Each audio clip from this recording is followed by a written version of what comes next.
Idealization. You are a thinking center in original substance, and the thoughts of original substance have creative power. Whatever is formed in its thought and held as a thought form must come into existence as a visible and so-called material form, and a thought form held in thinking substance is a reality. It is a real thing, whether it has yet become visible to mortal eye or not. This is a fact that you should impress upon your understanding, that a thought held in thinking substance is a real thing, a form, and has actual existence, although it is not visible to you. You internally take the form in which you think of yourself, and you surround yourself with the invisible forms of those things with which you associate in your thoughts. If you desire a thing, picture it clearly and hold the picture steadily in mind until it becomes a definite thought form. And if your practices are not such as to separate you from God, the thing you want will come to you in material form. It must do so in obedience to the law by which the universe was created. Make no thought form of yourself in connection with disease or sickness, but form a conception of health. Make a thought form of yourself as strong and hearty and perfectly well. Impress this thought form on creative intelligence, and if your practices are not in violation of the laws by which the physical body is built, your thought form will become manifest in your flesh. This also is certain. It comes by obedience to law. Make a thought form of yourself as you desire to be, and set your ideal as near to perfection as your imagination is capable of forming the conception. Let me illustrate.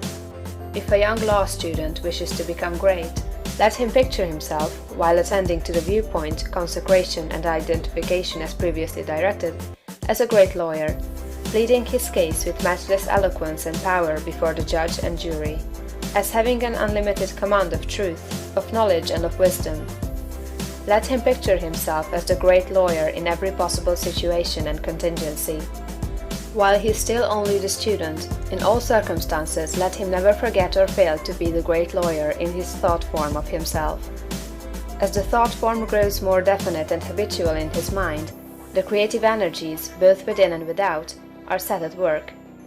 He begins to manifest the form from within, and all the essentials without, which go into the picture, begin to be impelled toward him. He makes himself into the image, and God works with him. Nothing can prevent him from becoming what he wishes to be.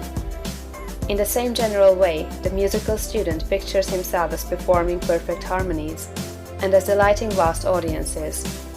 The actor forms the highest conception he is capable of in regard to his art, and applies this conception to himself.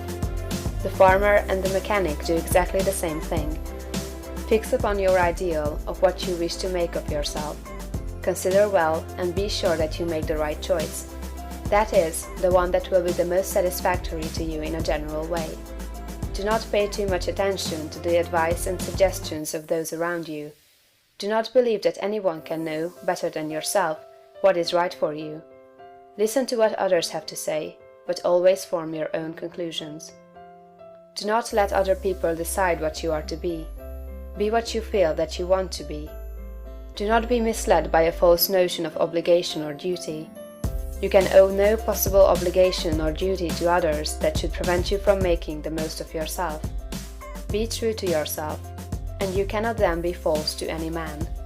When you have fully decided what thing you want to be, form the highest conception of that thing that you are capable of imagining, and make that conception a thought form. Hold that thought form as a fact, as the real truth about yourself, and believe in it. Close your ears to all adverse suggestions.